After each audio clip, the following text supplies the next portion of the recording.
గోవిందాయ నమః.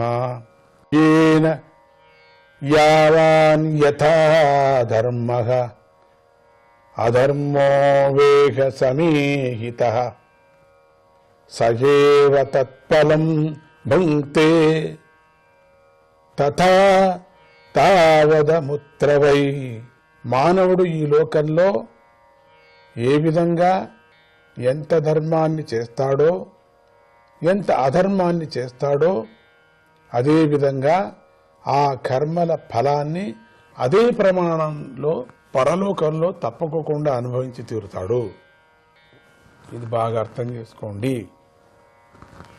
ఓ గొప్ప దేవతలారా, ఈ జీవుల యొక్క సత్వరజస్తమో గుణాల కలయికలో భేదం వల్ల వారిలో సుఖము దుఃఖము సుఖ దుఃఖాల మిశ్రమం అనే 3 రకాలు ఈ లోకంలో మనకు కనిపిస్తున్నాయి.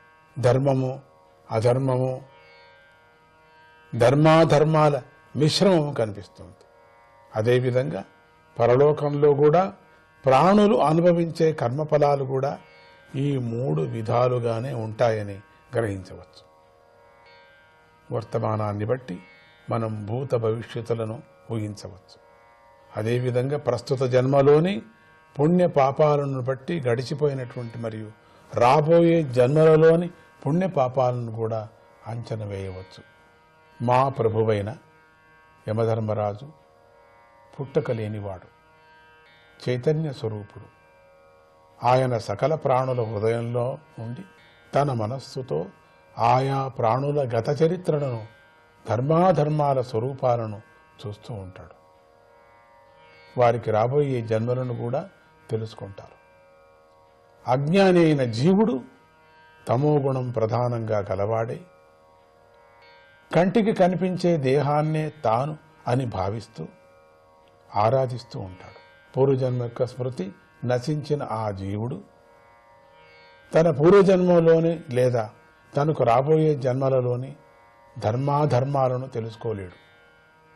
జీవుడి యందు 5 కర్మేంద్రియాలు, 5 జ్ఞానేంద్రియాలు, 5 ప్రాణాలు, 16వదైనటువంటి మనస్సు అంటే 17వదైన అహంకారం అనే అంశాలు కూడా ఉన్నాయి. ఆ జీవుడు చేతులు, కాళ్ళు, వాక్కు, జననేంద్రియము, విసర్జనేంద్రియము అనేటువంటి 5 కర్మేంద్రియాలతోనూ తనకు ఇష్టమైన పనులను చేస్తూ ఉంటాడు. ఈ కర్మేంద్రియాలు చేస్తూ ఉంటాడు.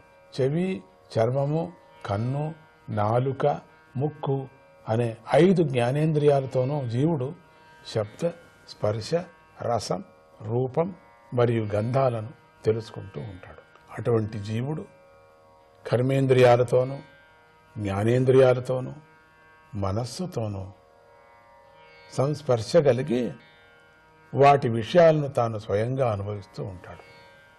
ఈ విధంగా 16 అంశాలు కలిగినది సత్వరజస్తమో గుణాల వల్ల ఏర్పడినది ప్రసిద్ధమైనది దృఢమైనది అయిన ఈ సూక్ష్మ శరీరం జీవుడిని మళ్ళీ మళ్ళీ జనన మరణ పరంపర అనేటువంటి చక్రంలో పడవేస్తూనే ఉంటుంది. మళ్ళీ మళ్ళీ మనం వింటేనే మనకు ఇది అర్థమవుతుంది. అంటే మొదటి నుంచి మళ్ళీ మనం విందామా, దీన్ని మళ్ళీ నేను చెప్పాలనిపిస్తున్నది. ధర్మం యొక్క విచారాన్ని చెబుతూ జీవుడి యందు 5 కర్మేంద్రియాలు లెక్క పెట్టుకోండి, 5 జ్ఞానేంద్రియాలు, 5 ప్రాణాలు, 16వదైన మనస్సు, 17వదైన అహంకారం అనే అంశాలు ఉన్నాయి. ఆ జీవుడి చేతులు, కాళ్ళు, వాక్కు, జననేంద్రియం, వాక్ అంటే శబ్దం మాట్లాడుతున్నాం, అది విసర్జనేంద్రియము అనేటువంటి 5 కర్మేంద్రియాలతోనూ తనకు ఇష్టమైన పనులను చేస్తూ ఉంటాడు. చెవి, చర్మము, కన్ను, నాలుక, ముక్కు అనే 5 జ్ఞానేంద్రియాలతోనూ జీవుడు శబ్ద, స్పర్శ, రసం, రూపం మరియు గంధాలను తెలుసుకుంటూ ఉంటాడు. అటువంటి జీవుడు కర్మేంద్రియాలతోనూ జ్ఞానేంద్రియాలతోనూ మనస్సుతోనూ సంస్పర్శ కలిగి వాటి విషయాలను తాను స్వయంగా అనుభవిస్తూ ఉంటాడు. ఈ విధంగా 16 అంశాలు కలిగినది, సత్వరజస్తమో గుణాల వల్ల ఏర్పడినది, ప్రసిద్ధమైనది, దృఢమైనది అయిన ఈ సూక్ష్మ శరీరము జీవుడిని మళ్ళీ మళ్ళీ జనన మరణ పరంపర అనేటువంటి చక్రంలో పడవేస్తూనే ఉంటుంది.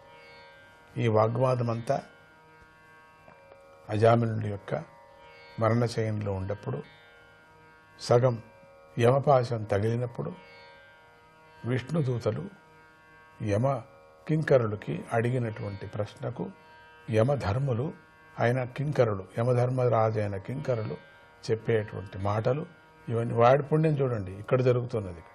ఈ జనన మరణ చక్రం జీవుడికి సుఖోద్రేకాన్ని, దుఃఖోద్రేకాన్ని, భయాన్ని, పీడను కలిగిస్తూ ఉంటుంది. అజ్ఞాని అయిన వ్యక్తి కామ, క్రోధ, లోభమోహ, మదమాశ్చర్యాలనేటువంటి హర్షడ్వర్గాన్ని జయించలేక తనకు ఇష్టం లేకపోయినా పూర్వవాసన బలంతో కర్మలను చేస్తూ ఉంటాడు. పట్టుపురుగు తన నోటి నుండి వచ్చిన దారంతో తాను చుట్టూ గూడు అల్లుకొని ఆ దారాలతో విచిత్రంగా అల్లుకుంటుంది. దాని నుండి బయటపడలేక నశిస్తుంది పట్టుపురుగు. జీవుడు కూడా అలాగే తన కర్మలతో తనను తానే కప్పివేసుకొని, పట్టుపురుగులు చూసారా మీరు, అట్లా అల్లుకుంటుంది. అల్లుకొని లోపలే కష్టపడి బయటికి రాలేక అక్కడే చచ్చిపోతుంది. కొన్ని బయటికి వచ్చేస్తాయి, కొన్ని మాత్రమే. అదే అహింసా సిల్క్ అంటాం దాన్ని. అక్కడే పోయినటువంటి దాన్ని మళ్ళీ ఉడకబెట్టి చేస్తారే, అది హింస సిల్క్ అంటారు. మీరు అనుకోవచ్చు ప్రాణి హింస కట్టుకోవచ్చా అని కొంతమంది. అహింస సిల్క్ అది చాలా కష్టం దొరికేది. అహింస సిల్కును తీసుకొని కట్టుకోవచ్చు, కానీ హింస సిల్కును కట్టుకోకూడదు. జీవుడు కూడా అలాగే తన కర్మలతో తనను తానే కప్పివేసుకొని కర్మబంధాలలో చిక్కుకొని వ్యామోహితుడవుతున్నాడు. ఏ ఒక్కడు ఏ కాలంలోనూ క్షణమైనా కర్మలను చేయకుండా ఉండలేడు. మనస్సులోని పూర్వవాసనలు మానవుడిని లొంగ తీసుకొని స్వేచ్ఛ లేకుండా చేసి అతడితో బలవంతంగా కర్మలను చేయిస్తూ ఉంటాయి. కంటికి కనిపించని పుణ్యపాపాల కారణంగా జీవుడికి చావు పుట్టకలతో కూడినటువంటి స్థూల సూక్ష్మ శరీరాలు ఏర్పడుతూ ఉంటాయి. బలీయమైన అజ్ఞానం కారణంగా జీవుడు ఒకప్పుడు తల్లి పోలికలు గల శరీరాన్ని, మరొకప్పుడు తండ్రి పోలికలు గల శరీరాన్ని, అలాగే వారికి సంబంధించిన స్వభావాలను పొందుతూ ఉంటాడు. జీవుడికి ఈ విపరీత స్థితి ప్రకృతి సంబంధం వల్ల ఏర్పడుతుంది. దేహము, మనస్సు, ఇంద్రియాల విషయంలో నేను, నాది అనే అభిమానమే చావు పుట్టుకల రూపమైన ఈ సంసారానికి కారణం.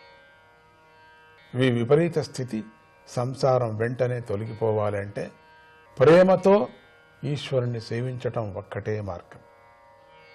ఈ అజామిలుడు గొప్ప విజ్ఞానవంతుడు, సదాచార సంపన్నుడు, మంచి గుణాలు, మంచి నడవడిక గలవాడు, మృదు స్వభావం గలవాడు, ఇంద్రియ నిగ్రహం కలవాడు, సత్యవ్రతాన్ని పాటిస్తూ జీవితం గడిపేవాడు, అంతర్బాహ్య శౌచం కలవాడు, వేదాలను పఠించినవాడు. ఏమిటి ఇట్లా ఇతను తయారవుతున్నాడు? ముందు చూసుకుందామా? ఏంటి ఇట్లా పొగుడుతున్నారు? మధుసూదనాయ నమః.